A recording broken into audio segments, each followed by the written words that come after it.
retourner, modifier un petit peu la page, modifier. Donc ici on a parlé de l'insertion de texte, donc on peut après aller le formater, accorder, voilà, ici on peut mettre un titre 3, ce qui sera moins important que celui-là, et on peut voir après en prévisualisation, voilà, on a le décalage et le titre. Donc là c'est pas très esthétique. Donc il faudra choisir un template, c'est-à-dire un ensemble de fichiers qui vont donner une apparence au site internet.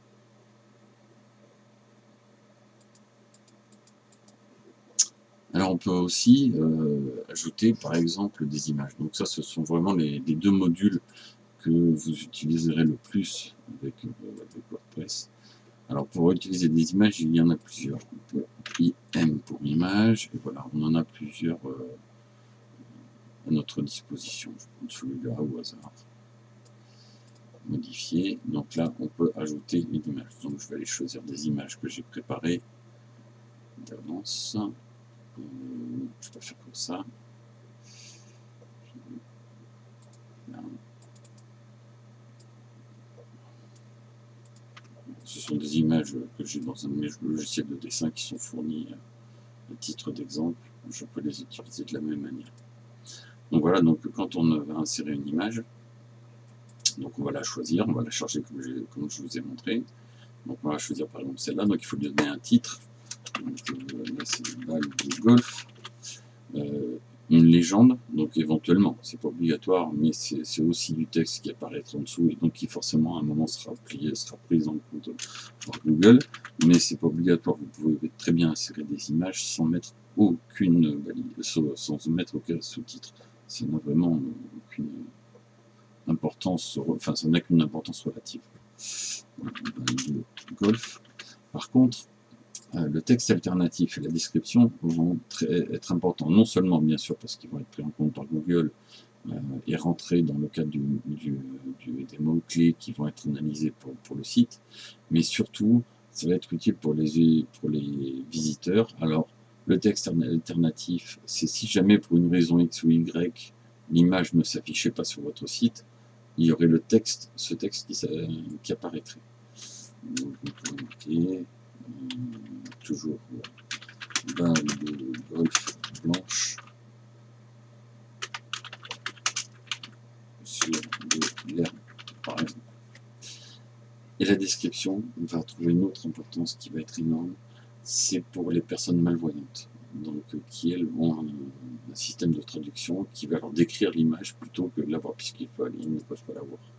Donc là on peut reprendre la même chose et puis la compléter. Au bord du trou, voilà, par exemple, de golf.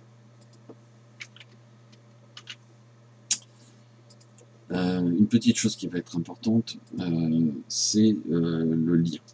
Alors sur votre site, vous pouvez très bien insérer une image sur laquelle il ne se passera rien. C'est-à-dire que si on l'insère, voilà, aucun, ajouter au widget, terminé. Si on fait une prévisualisation, voilà, on clique dessus, il ne se passe rien du tout. Mais on peut aussi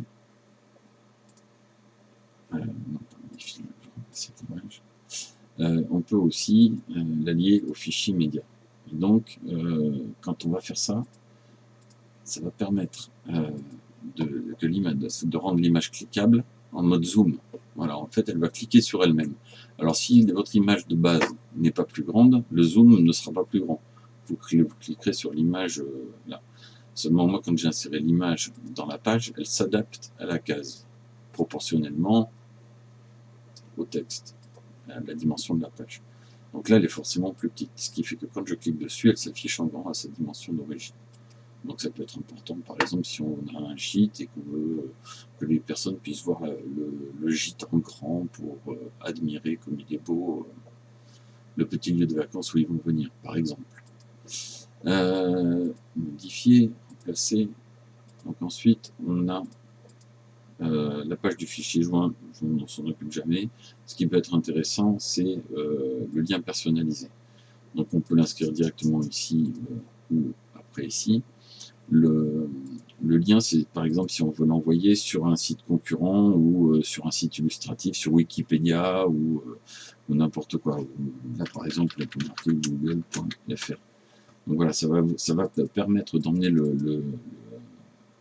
la personne sur le site de notre choix.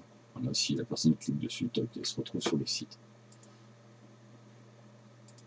Donc ça peut être un site externe, mais ça peut être aussi un site interne. On pourrait très bien l'emmener sur une page interne au site. Ensuite, on peut choisir la taille, l'avoir en miniature. Et elle s'affiche encore plus petite, aux fonctions qui sont prédéterminées dans vos réglages.